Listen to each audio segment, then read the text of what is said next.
Hi, this is Andrew from the Big Idea podcast, Focus on Food. Today we're going to be talking with Dinesh, the CEO and founder of Incredible Spoons. They've created a product which can be used as a single-use plastic, in other words, a spoon, a knife, a fork, a straw, the cup, the top of a cup of coffee, using actually a cookie-based ingredient.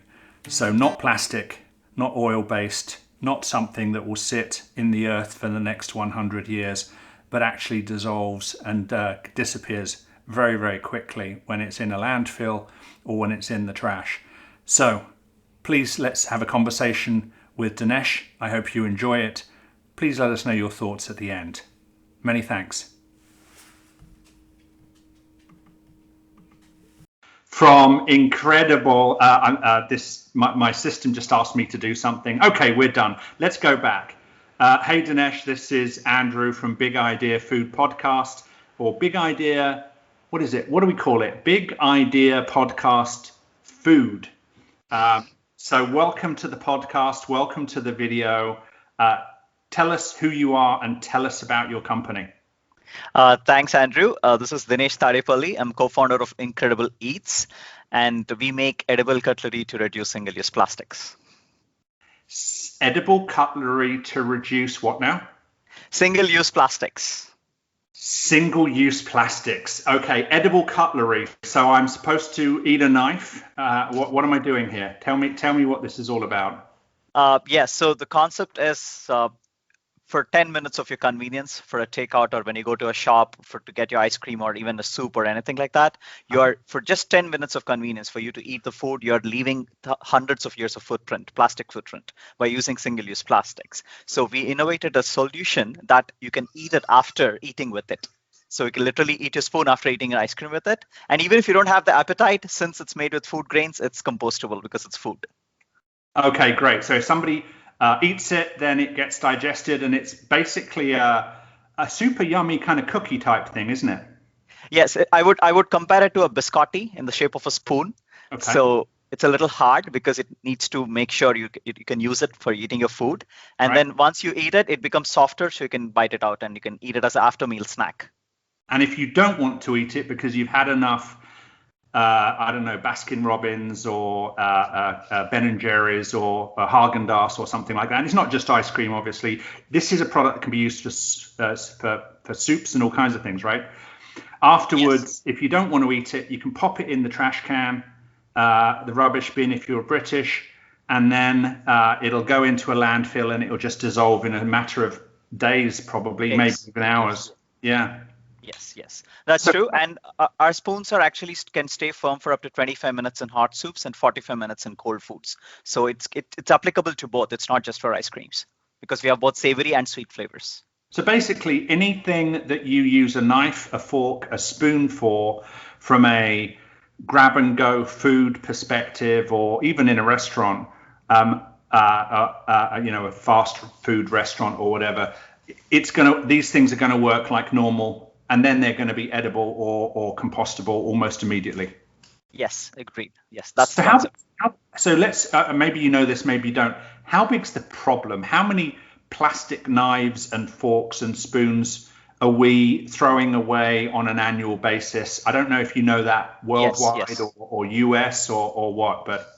Yeah, just in the US, we used 100 million single-use cutlery. I'm not even talking about the takeout boxes, just the spoons, forks, and knives and straws. Even actually, straws are a little more than that.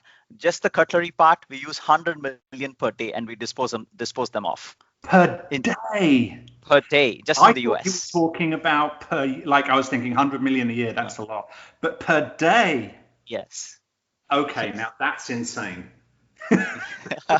We're basically, walking around on a bed of plastic knives and forks and spoons without even realizing it. That's incredible. Yep. And to add on to that, Andrew, nature is giving back. We have been doing this for a while. It's not that we're doing it right now. Like in the past 40 to 50 years, we have been, since the onset of plastic usage, we've been doing that. And we've been disposing it off in the nature landfills and the oceans. And the oceans are churning it and giving it back to us in the form of microplastics. So a human right now in the US or anywhere in the world is consuming about one credit card sized worth of microplastics in its food chain, because the plastic is coming back to us. Nature is just giving back what we dumped it. Okay, so let's break that down. So step one, the plastic fork, spoon, knife that we use when we go and have a pizza and they give us a little plastic packet with a knife, a fork, and a spoon. That gets thrown away. Eventually, that gets to an ocean or it gets to the ground. It breaks up into little micro beads and various other things, and then fish and other animals eat those, consume those micro beads of plastic, and then we consume the fish, and we're getting a credit card's worth of plastic on an annual basis back in our systems and our gut. On a weekly basis, actually. Per week, we consume that much of microplastics. That's just... Yes, it's very scary. It's pretty scary. That's the reason why we started, because I was so afraid of my children. I have 2 young kids, and I was like, if I'm consuming this much of plastics, what would they do in the future if we just continue like this? That's the seed. That's the seed of this entrepreneurship. And by the way, the not just the food, right? It's there in the air we breathe. If you go to an ocean, if you're thinking you're enjoying your ocean view with a nice sea breeze coming at you, it has microplastics in it. It's not just for the food. Now, I was about to take a drink of water, but I'm cognizant of the fact that I've got my single-use plastic bottle of my water. And so this is going to be adding to the problem as soon as I finish drinking it. So, okay, now I'm feeling incredibly guilty. I'm going to put it down and I'm not going to drink it. There you go. All right. So let's get back to Incredible Eats. You guys are manufacturing what, spoons right now, or are you doing the whole range of products? As of now, we are at scale with our edible spoons, but going forward, most likely by Q3 or Q4 of this year, we'll be introducing edible straws and edible sporks and edible chopsticks. So by end of this year, we have 4 products, and going forward, we will introduce the edible knife and edible cup, maybe, or the lid of the coffee and a stirrer. So we have some in the pipe, but we want to take it slow because we don't want to just rush and put everything in there, because it'll be a huge inventory management issue. We want to take it slow, take one step at a time, and make sure we get enough feedback. For example, our current spoons that we sell, we sold about 1.5 million spoons. That means that much less plastic in the less plastic spoons, and we got feedback. We got 2,000 to 3,000 people gave us feedback, and we are improving on that feedback. So I believe every startup goes through the research stage, then the criticism stage, and then the crusade stage. So we're at the criticism stage where we are taking in feedback, making it better before we crusade further and make it a huge impact, because we want it to be perfect. Because there's nothing to compare it to, right? Because it's completely new. It's very innovative. There's nothing that existed before to compare it against. The funny thing is that I get hundreds of products sent to me by companies like yours that want us to invest all the time. Like, I'm getting boxes and boxes of new foods. My wife will not try any of it. She's like, no, none of this is appealing to me. I made the mistake of leaving an Incredible Eats box of spoons out on my office desk, so not anywhere that was sort of random in the house. And I came back and 4 of the spoons had been eaten. And I'm like, okay, what the hell happened here? And basically my wife was like, okay, I decided to kind of snack down on 4 of your spoons, and a little bit crunchy, but really quite good. So she was criticizing, despite the fact she just went through a cutlery drawer worth of spoons before she decided that it was a bit too crunchy.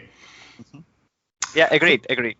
So let's get back to it. The product itself, what kind of companies are you wanting to get these products in front of? So are you going out to, restaurants and companies like Starbucks and others, and you're trying to encourage them to swap from the single-use plastics that are currently part of their daily lives to yours? Is that the go-to-market strategy here? Yes. So our initial focus was completely on the B2B food service. So that includes quick service restaurants like Starbucks, Haagen-Dazs, Ben & Jerry's, like any of the ice cream shops. And since ice cream is one of the places where you enjoy and people wouldn't mind paying another extra few bucks, I'll come back to that question later on how the strategy of including the spoon. So and catering, and also events, right? Like imagine like a football game. and they serve ice cream or even a drink. Many people love to drink like Coke or even other soda and beer at the games. There's so Mhm. much of straws that they use. So all these major places where they consume hundreds and thousands of single-use plastics every single day is where my main focus is on. But because of COVID, we had to shift us slightly towards the B2C and direct-to-consumer segment. But we want to get back to the B2B train where the impact can be made the biggest.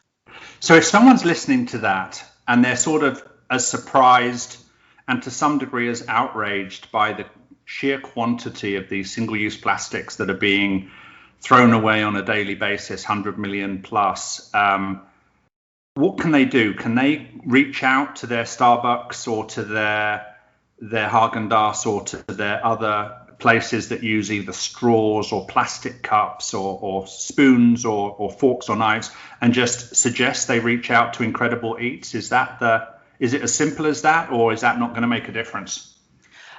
Yes, definitely consumers have the right say. In fact, I have that as a proof. I know there are a couple of places in Cincinnati where the customers requested them and the shop started placing the order. But they're in a very small scale. But if you go to the Starbucks or even the big chains, right? I don't think it happens just because one person does it, but it's still very valuable because the more people do it, they take it more seriously. And they think, okay, yes, it's as simple as going to a shop and say, hey, you are selling a plastic spoon, why don't you change yourself? And more people mention that, the more corporates will change. So people do have the power. So in terms Yes. of coming up with this product, where did it come from? Who came up with the idea and how did you execute on it? Great.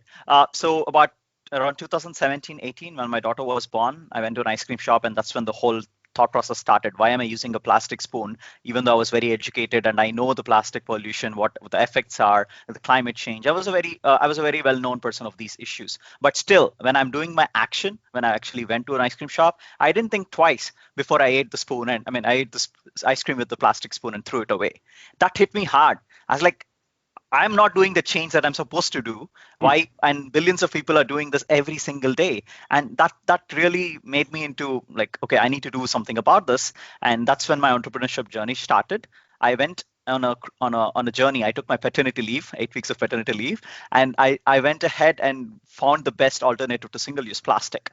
That's when I met my partner Kruval, and he was also trying to find something which can make edible cutlery possible. So together, even I'm as an engineer by background, we decided we'll spend our education into something good. And we spent about close to 1.5 year and 80 trials to make the molds, the machinery which can automate the edible cutlery.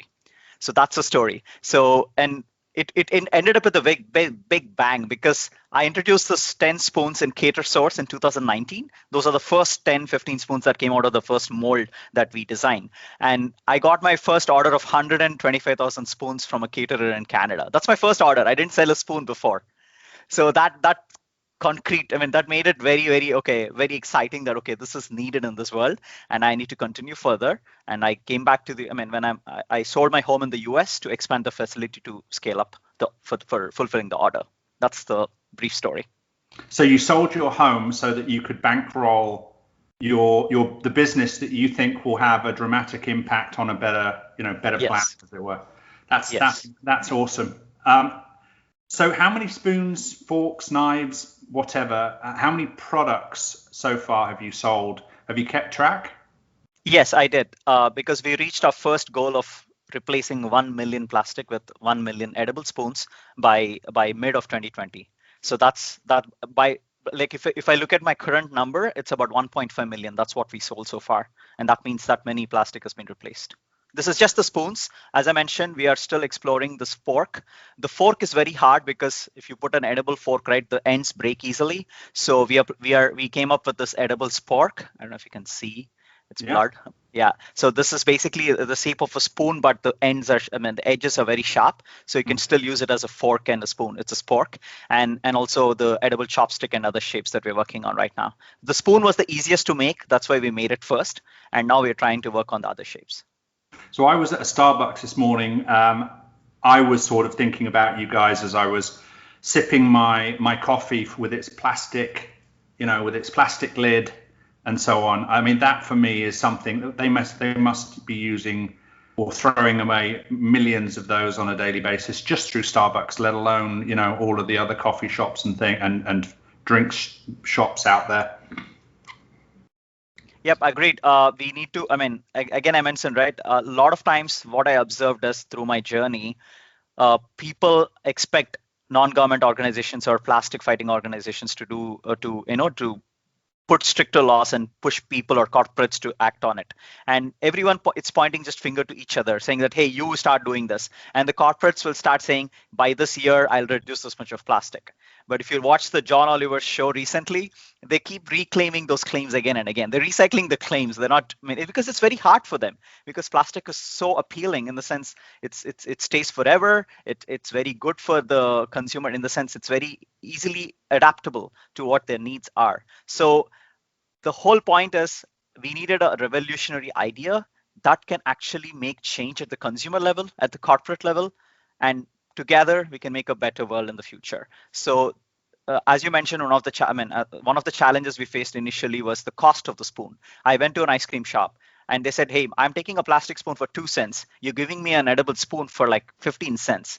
That's a lot of expense for me. I even though I like to be sustainable, I can't be. As a business, I need to drive profits. I understand. I understood the pain. I didn't just say, hey, don't, why did you say no to me? But then when I thought about it, I gave them an idea that why don't you use this as an upsell rather than thinking it as an expense? So basically what I meant to say is I go to the ice cream shop. When I order a scoop of ice cream, they give me an edible spoon by default for another 20 cents or 30 cents. Or they give consumers a choice where they say, yes, would you like a nice crunchy cookie spoon for 15 cents, which is what it costs, or do you want a plastic spoon and kill the planet? Your choice. Easy choice to make, isn't it? No, actually, there's a better way that we came across. Instead of asking a customer yes, we're asking them to say no. We're going to give it by default in the bill, in the order, mm-hmm.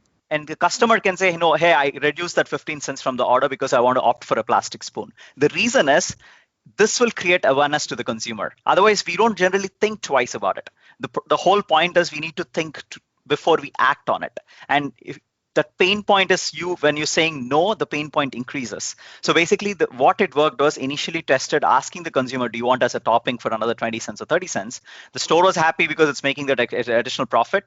And the customer wants to try something new, then he did it. But we realized the better impact is when the stores are giving it by default by adding 20 cents to the order. And the customer can still say no, but saying no is very hard than saying yes, because now they know for sure they are intentionally taking a plastic spoon. So one thing I'm quite aware of, or one thing that makes me think is, if you go shopping around a supermarket in the US and you are a member of the loyalty program, there are various items which are discounted, and at the end of the transaction, they give you a receipt, and on that receipt it says, today you saved. Today you saved $3.15 because of the choices you made in terms of your purchase.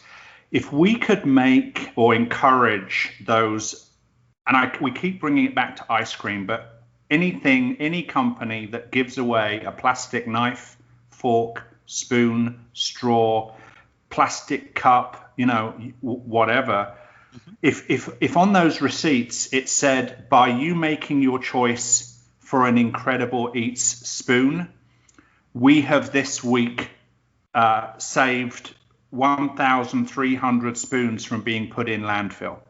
And I know that's a long sentence, and there's a shorter, snappier, smarter way of saying that than that. But if we put on people's receipt, thank you for choosing incredible Eats spoon, our total this week is 750 plastic spoons not produced and not put in landfill.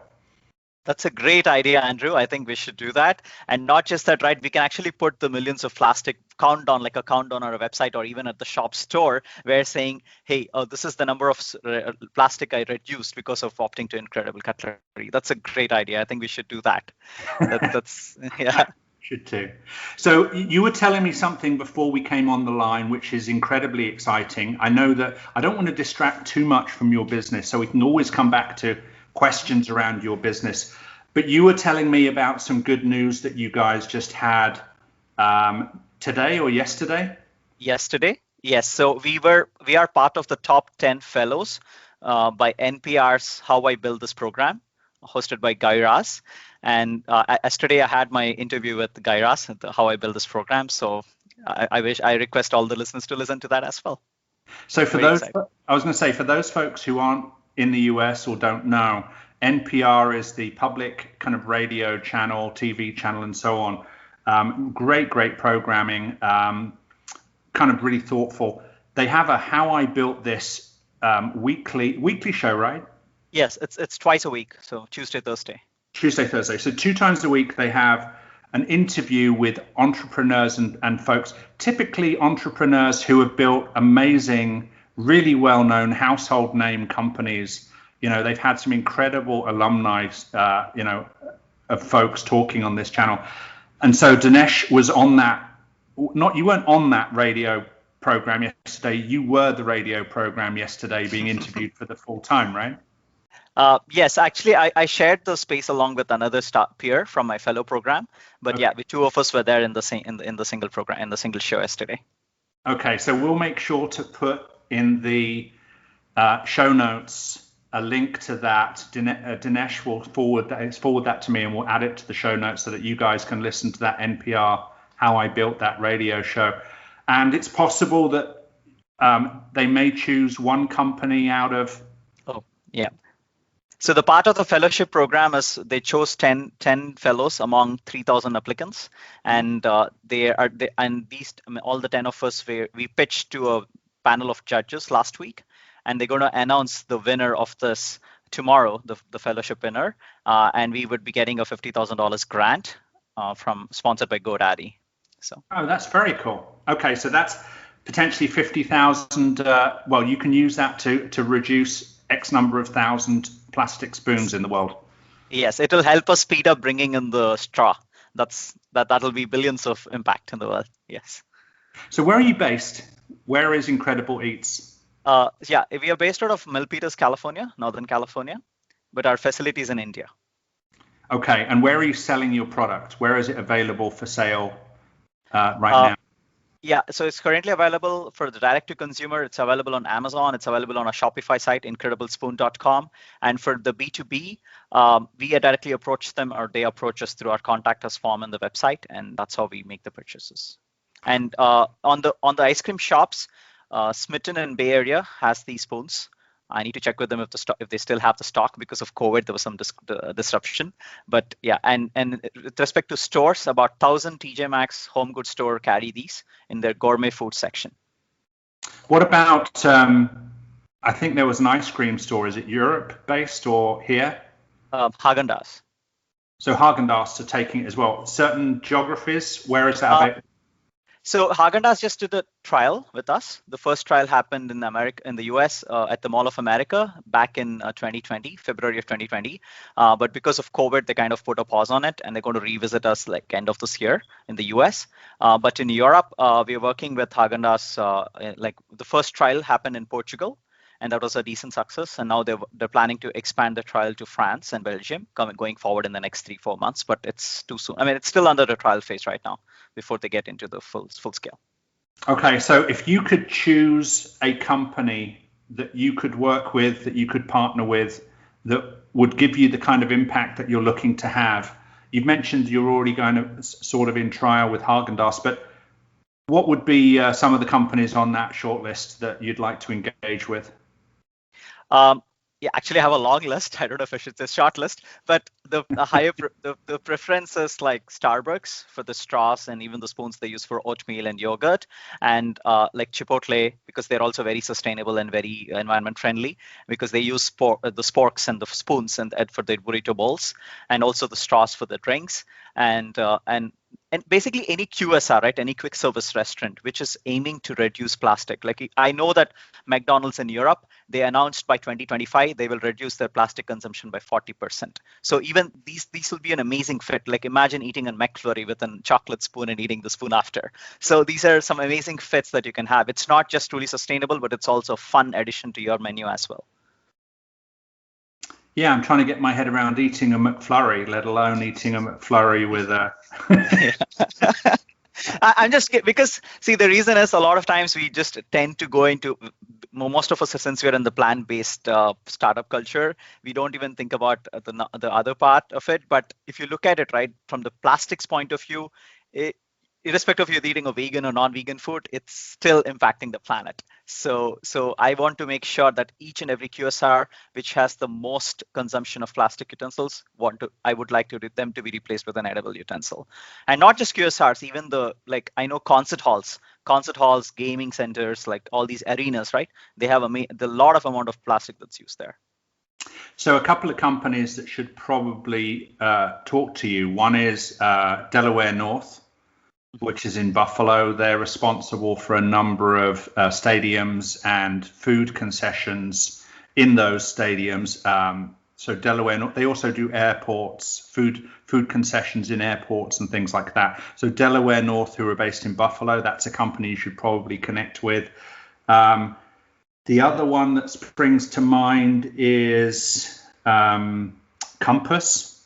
Yep, Compass. And, yes. And Bon Appetit Management Company out of California. Those guys do a lot of events and built like Lincoln Center and various other places, events and so on. Now, obviously, because of COVID, events are sort of have slowed down and there's less people to sort of think about these things. But as life returns to some semblance of insanity and normal,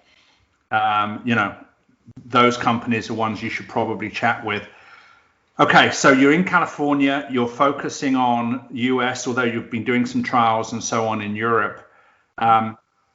Where do you see your company going over let's say, the next 2 to 3 years? Obviously, the NPR radio thing yesterday is going to completely blow the lid off of this company and you're going to go crazy from now on. But where do you see yourselves and Incredible Eats going over the next 2 to 3 years? So our goal as a company, we would like to reduce the 100 million plastic utensils by 2025, and which is basically 1 day of consumption, right? But that's our first main goal.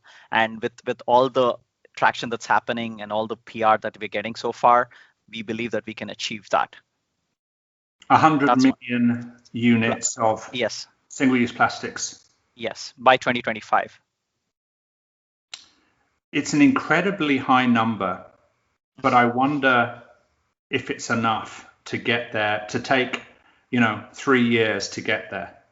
If it's one day's waste, I don't know. There's an inconsistency there somewhere, right? Yes, I do agree. But then, as I mentioned, people are very susceptible. So, the corporates, I need help from the corporates to achieve this goal. I know that goal is very small compared to the consumption that we have right now. But taking one step at a time, once one major chain partners with us, then everyone else would do. And then we can immediately scale and meet that goal as soon as we can. But there are challenges ahead too, because this is more expensive than plastic, and we need to fix those challenges. So that will also take some time to change that mentality that people are willing to pay that 15 cents extra for your product. Yeah, it's incredible that 100 million units is a baby step in anything. Right, yes. But it is if 100 million units is 1 day's worth of waste, yeah. It is a baby step, but that's an incredibly huge number. Now, saying that, I think there's a lot of people out there, hopefully a lot of people listening to this, who would be happy to pay 15 cents for a number of reasons. One, because they're not putting a piece of plastic into the ground and it's going to stay there for the next 100 years, or if it doesn't stay there, it's not going to end up in the stomach of an animal and in our own stomachs eventually if we're eating animals. But instead of that, for that 15 cents, there's a positive as well, which is you're getting a cookie. You're getting something that's kind of yummy and kind of delicious, and it adds to the overall experience. I can think of my wife, my daughter, etc., all of whom would be probably very happy to add 20 cents to the bill. Yes, I mean the consumers will drive the change. I'm pretty sure. It's just that it's going to take some time. That's the reason why I put a reasonable goal of 2025 and 100 million, and I'm striving for that. I'm literally not sleeping enough for the past 2 to 3 years because I want to reach that goal. You need more people on the team, and then let's figure out how we do it by 2023 instead of 2025. Yes, agreed. I would love to do that. I mean, the faster I can do, the better it is. I just that I try to be too a realist sometimes instead of being idealist. So that's when these things come into play and push it forward. Yeah.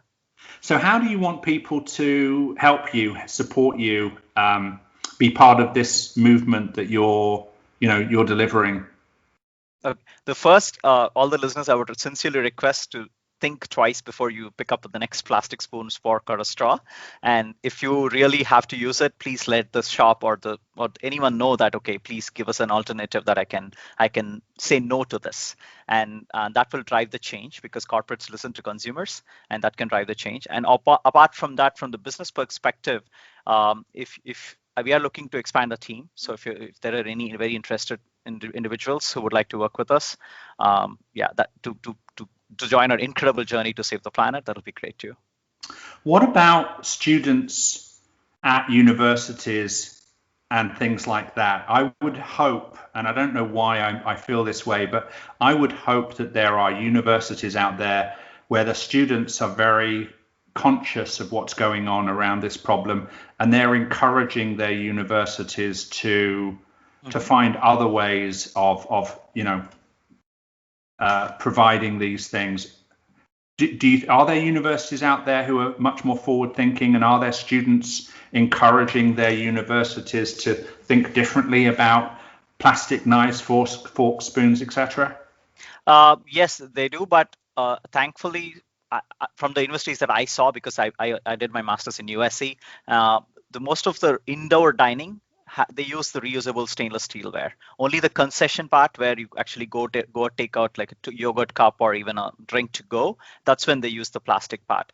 And yes, the next generations are more conscious than us. I mean, the students and the next generation of the people.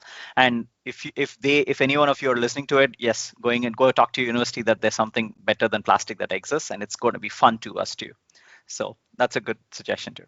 I would suggest that if anyone's listening to this who are students, if you're still at either high school, university, or whatever, reach out to Dinesh at Incredible Eats, and he can probably give you something that you can give to your college, your university, and so on, so that they can find out more about this sort of cookie-based alternative. Yes. Where, out of interest, where do people find you if they want to, if they've got more questions to ask? They can approach me on my LinkedIn, or they can email me at dinesh@i-eats.com. I'll repeat that: Dinesh, Dinesh at i-eats.com. i-eats.com. Yes. And you're on LinkedIn and Instagram and things like that, or? Yeah, I have.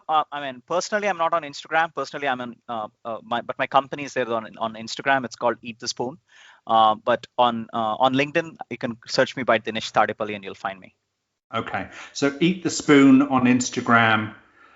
I would love it actually if people who go and buy something, whether it's an ice cream or whatever, if they find that they can actually get an incredible spoon as part of that purchase, if they take a photograph of it and post it to Instagram and link back to you guys, that would be cool. Yes.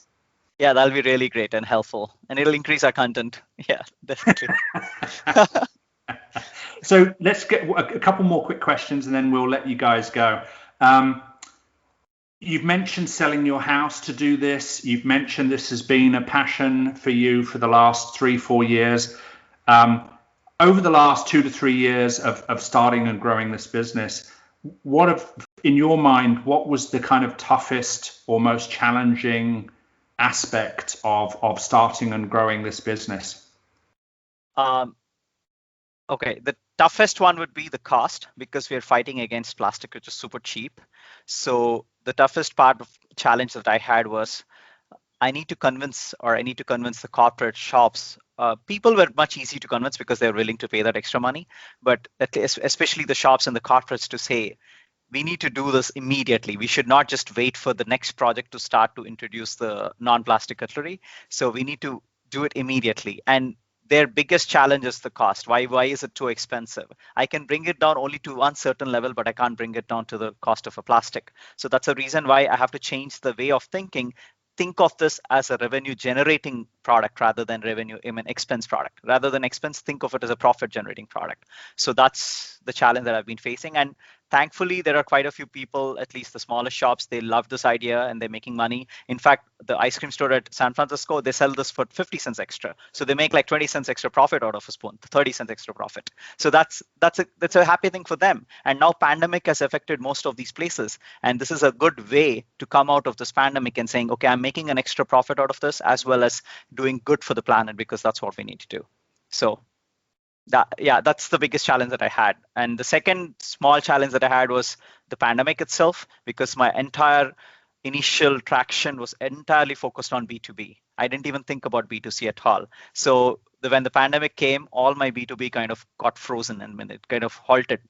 And we used that low time to actually continue our research on the new shapes, as well as introducing a product on Amazon and a Shopify, because we wanted to see how the DTC segment works on the site. And it gave sorry, go ahead. I was going to say, you've used a lot of acronyms there. So Okay. business to business, B2B, business to B2C, business to consumer, D2C.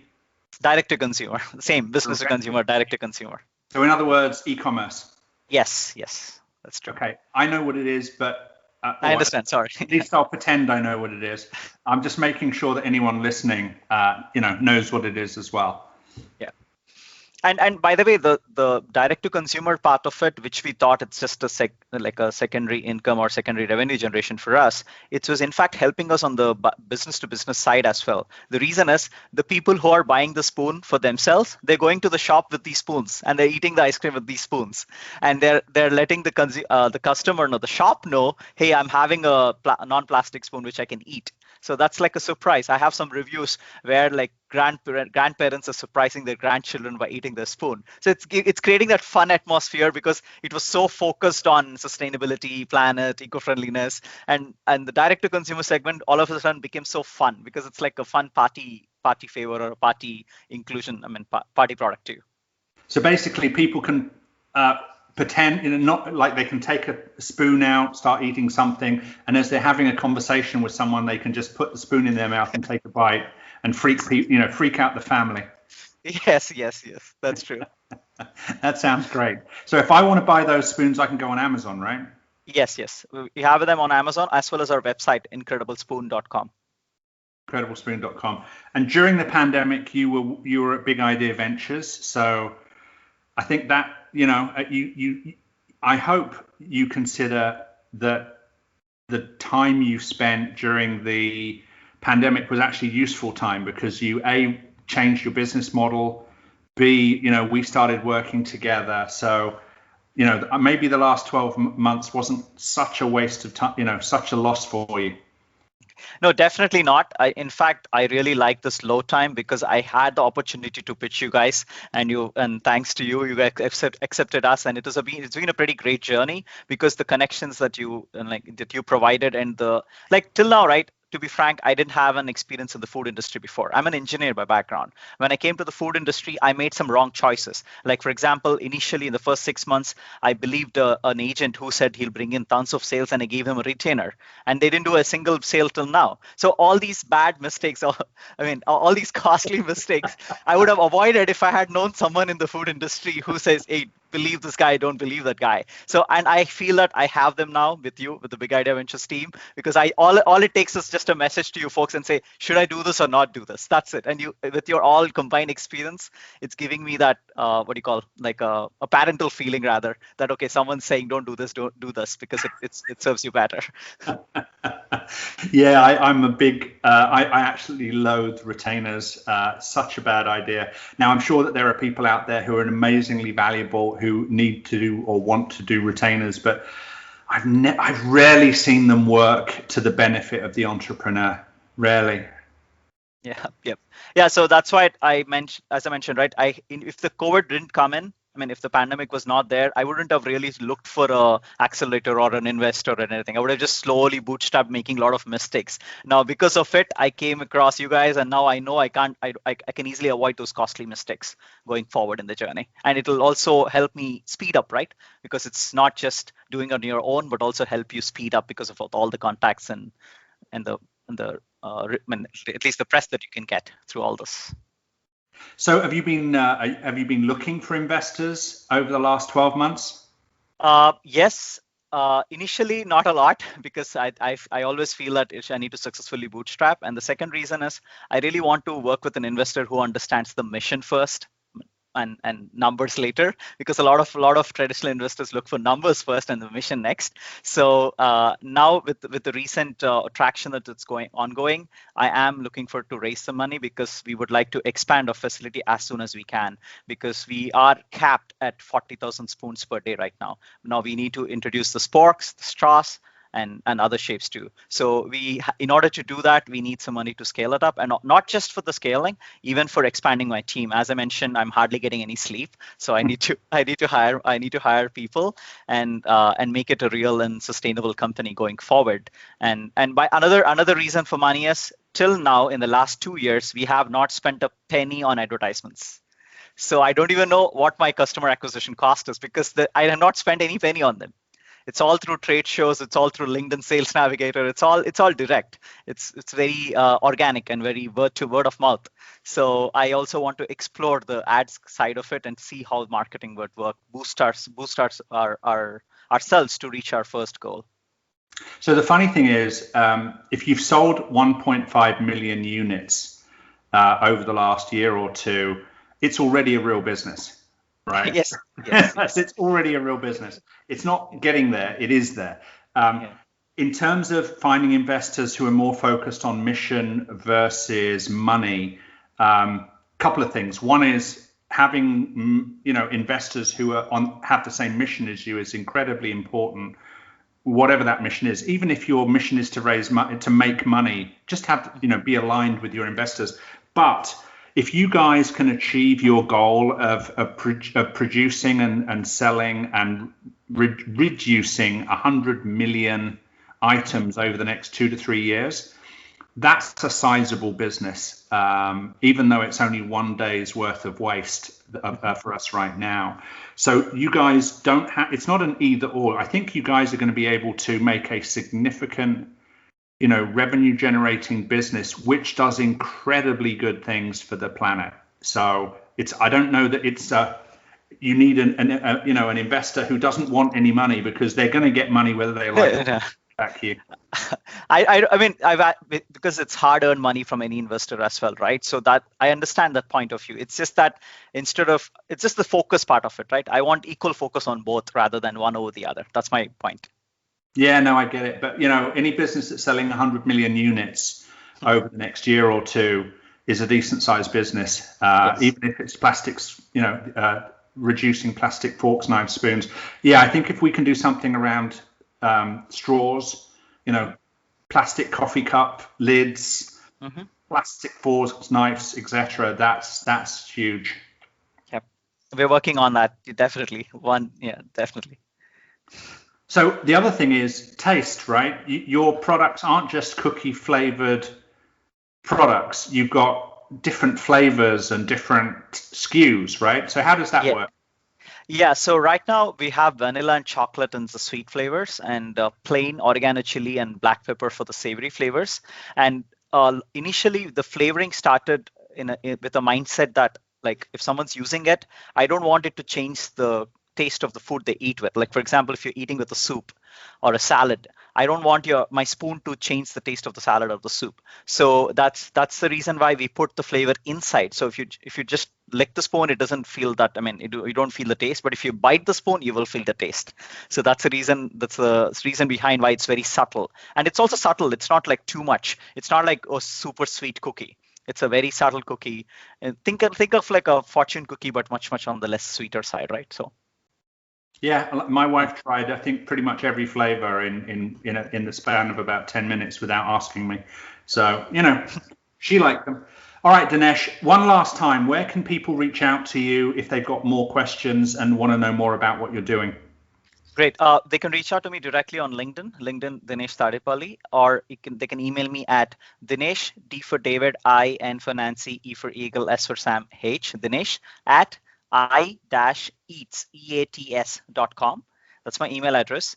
Or you can feel free to leave a message on our website, incrediblespoon.com. And you can also buy the product there as well as on Amazon. Awesome. And if there's one thing you want people to do after listening to this, what would that one thing be? I guess making a decision about not using a knife, fork, spoon, straw the next time they make a purchase. Yes, at least think about it. I know it's very hard to do the change immediately. That's the problem. Like, we expect people to change it overnight, but that's not going to happen. So at least if they start thinking about it, okay, every time they eat something with a plastic spoon or fork or a knife, think about it. Hey, I'm using this. Should I need to do something about this? How bad is it going to be in the future? Once you start thinking about it, the change will automatically follow. I think you're right. Dinesh, thank you so much for coming along to the Big Idea Food Podcast, or the Big Idea Podcast -Food. Appreciate your time. Congratulations on the NPR As I Built This, right? How I built this. How I built this. Okay. And let's hope that tomorrow you get some good news that you won the competition sponsored by GoDaddy, and you've got $50,000 to help reduce the plastic spoon, straw, industry. Thank you so much for coming on. We're going to press pause, and I hope people do reach out to you because you're doing amazing things. Thank you so much. Appreciate the opportunity. Hi, this is Andrew again from Big Idea Podcast Foods. That was Dinesh from Incredible Spoons. I hope you enjoyed the conversation. If you have questions or comments, please do leave them. Like, subscribe, and so on. You can also reach out to us via bigideaventures.com or via LinkedIn, Instagram, or one of those wonderful platforms. Please do find us next week. We put these out every week when we have great conversations with founders of fantastic food companies. Look forward to engaging with you, chatting with you next week. Thanks.